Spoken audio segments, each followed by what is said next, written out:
попросим вот вас сегодня поделиться с вашими рассказами, впечатлениями, ну и назидательными какими-то советами для молодежи.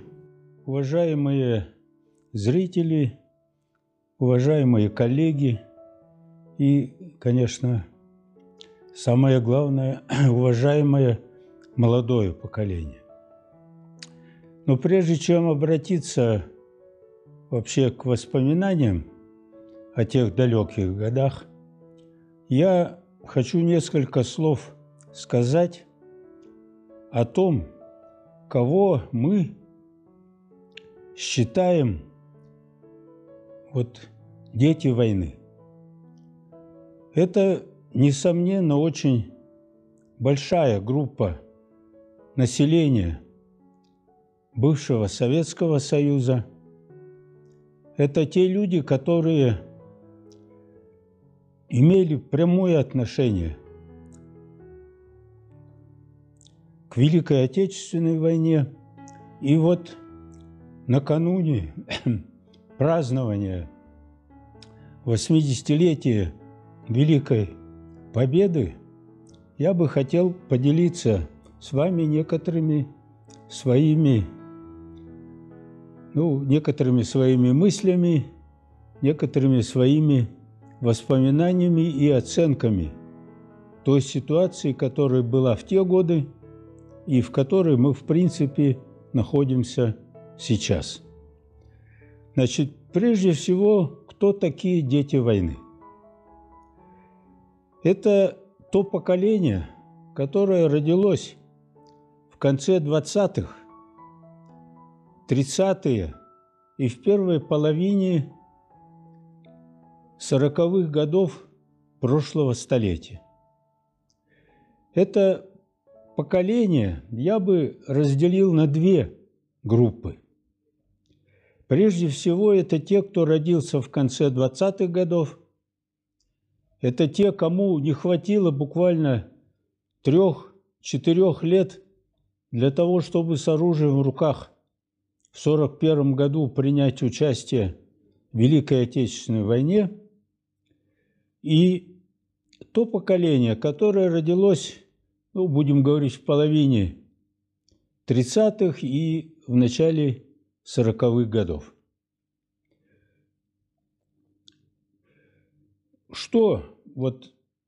Чем, по моим понятиям, характеризуются эти два поколения? Вообще, конечно, тяготы Великой Отечественной войны легли тяжелым бременем на всех детей войны. Но я глубоко убежден, что особая тяжесть легла именно на старшее поколение детей войны. Именно это поколение заняло рабочее место тех защитников Отечества, которые были призваны в Красную армию и приняли участие в Великой Отечественной войне. Это то поколение, которое еще в 13, 14, 15 лет уже стали к станкам на заводах. Это то поколение, которое приняло самое активное участие в сельскохозяйственных работах, а нужно было кормить. Это то поколение, которое проявило себя и на всех других местах. Это и больницы, это и различные учреждения, в том числе и учебные заведения. Это поколение, которое, я считаю, первыми приняли участие в работе так называемого Трудового фронта. Потому что любая война, она все-таки в своей основе имеет два фронта. Это непосредственно фронт боевых действий и трудовой фронт. И надо сказать, что во многих случаях именно трудовой фронт во многом определяет будущую победу. И вот уже с этих позиций я глубоко убежден, что настало время вспомнить о тех, кто дожил до настоящего времени из как раз вот тех людей, которые были в этом первом поколении детей войны. Это те, кто приняли вот этот, будем говорить, трудовой бой. Их осталось немного, и я считаю вполне возможным, так сказать, выделить этих людей.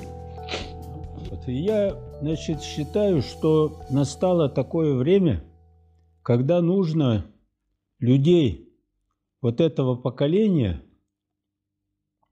приравнять к оставшимся в живых участникам, участникам Великой Отечественной войны. И, во-первых, я думаю, их осталось немного, а во-вторых, эти люди, несомненно, заслуживают того, чтобы, вспомнили о них и воздали должное их героическому труду. Теперь несколько слов о том поколении, которому принадлежу и я. Это уже 30-е годы, конец 30-х годов и 40-е годы. Это то поколение, которое находилось в период Великой Отечественной войны в детском, малолетнем возрасте. Да, многие из моего поколения пережили страшные тяготы, очень много погибло. Но, говоря обо мне, я должен сказать, что голода или таких особых лишений те годы лично наша семья не испытывала, потому что, хотя нас тоже было мало, и это была моя мама, мой, отец, который тяжело болел, и поэтому не был призван в армию, и моя бабушка, мама моего отца. Я только помню воспоминания моей мамы, которая говорила, что в 1941 году летом ее планировали призвать в армию, поскольку она была врач-инфекционист. А я спросил, говорю, а как же, вроде там хирурги нужны. И мне мама сказала, что именно в условиях боевых действий, условия такой крупной военных событий, инфекционисты нужны. Исключительно нужны в этих боевых действиях, потому что они даже нужны, может быть, не меньше, чем хирурги.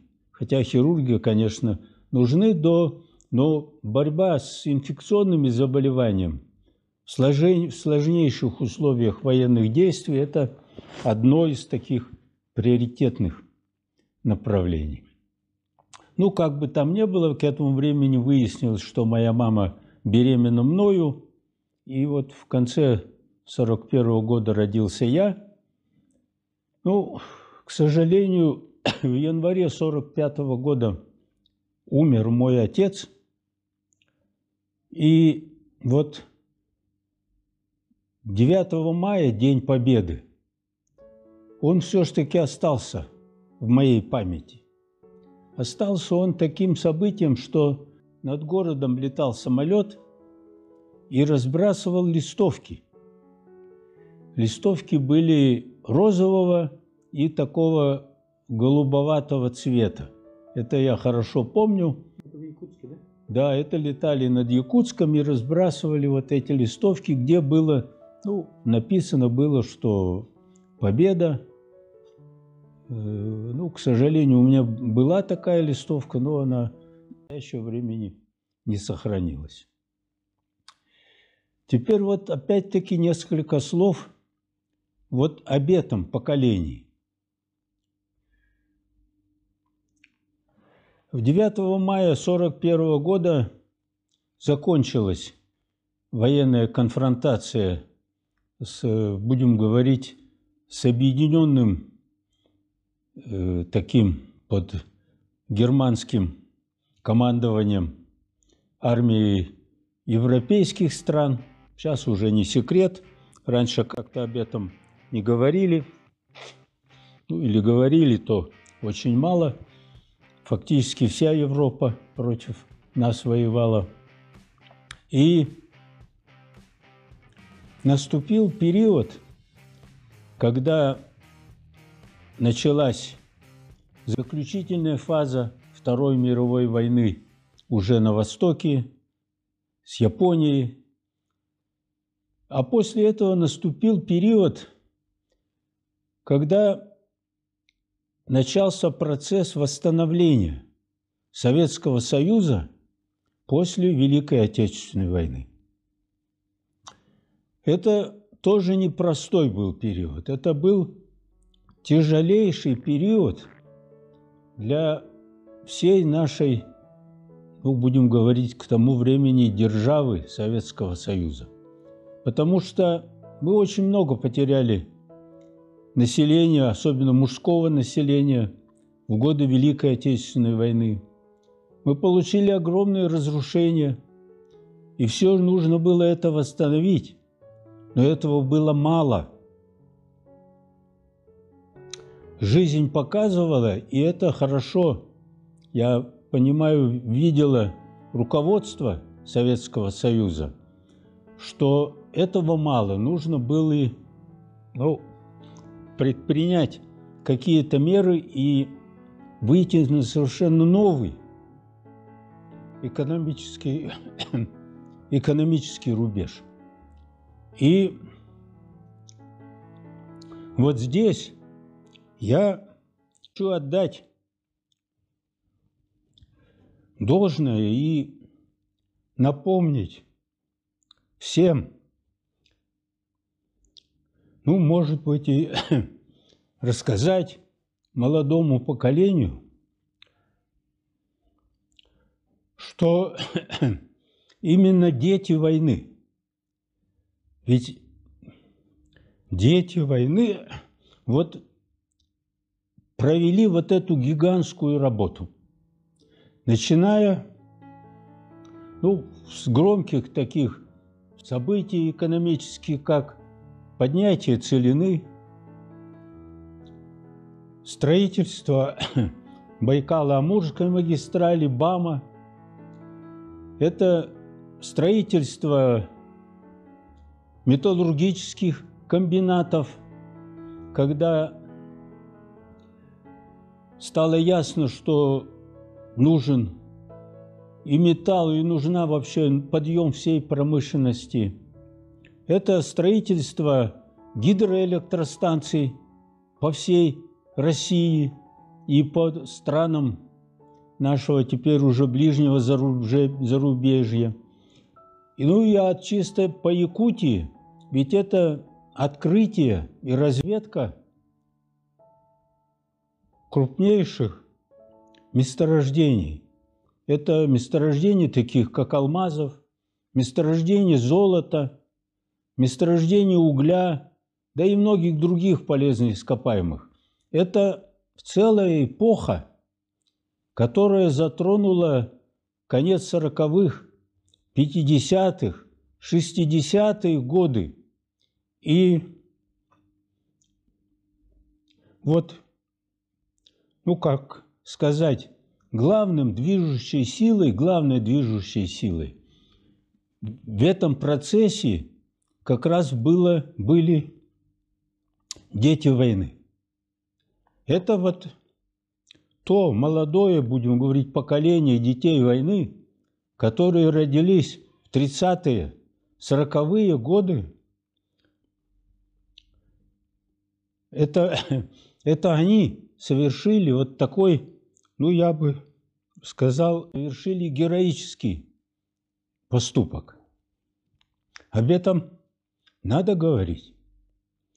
И, конечно, надо говорить, кто это все совершил. Ну и я хочу еще сказать, что и 70-е годы у власти, и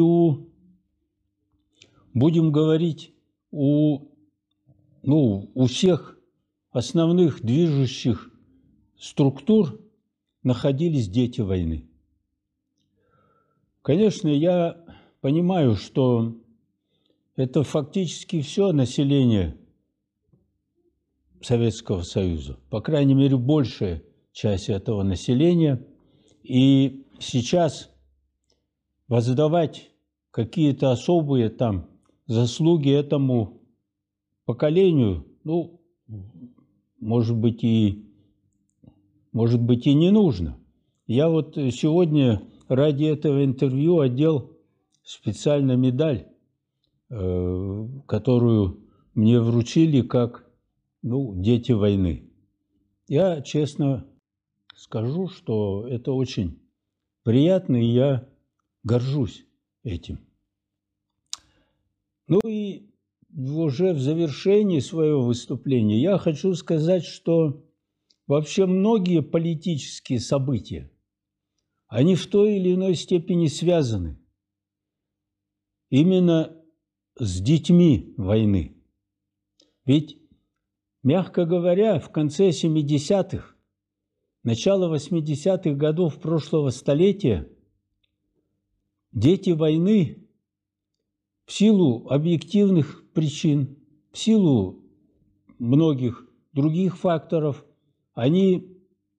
многие из них умерли уже к этому времени, многие в силу своего слабого здоровья и возраста уже не могли принять активное участие в жизни Советского Союза. И это мое субъективное, может быть, мнение, я считаю, что это послужило одной из причин вообще развала Советского Союза.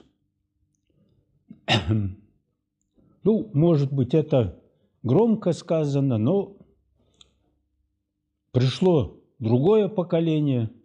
Я не говорю, что оно хорошее или плохое. Поколение, видимо, то, которое было, но ушло вот это поколение детей войны. Я хочу сказать, почему я вот так акцентировал на вот этих вопросах. Все-таки сразу после 1945 года во всей вот нашей детворе, которая была, резко ощущалось отсутствие отцов. И был даже такой момент, что мы просто вот, глядя вокруг себя, выделяли тех, у кого есть отец. Я не скажу, что мы там как-то их особо выделяли, но в душе мы, конечно, завидовали им. Такой, будем говорить, такой, знаете, доброй, честной завистью. Но в то время и коммунистическая партия, и правительство России, и всего Советского Союза уделило огромное влияние именно патриотическому воспитанию детей войны. Это были октябрята, это были пионеры, это была огромная структура, которая занималась идеологическим воспитанием вот этих детей войны. И результаты этого воспитания, они как раз и проявились вот в эти годы, когда был подъем, послевоенный подъем всей индустриализации сельского хозяйства у нас в Советском Союзе.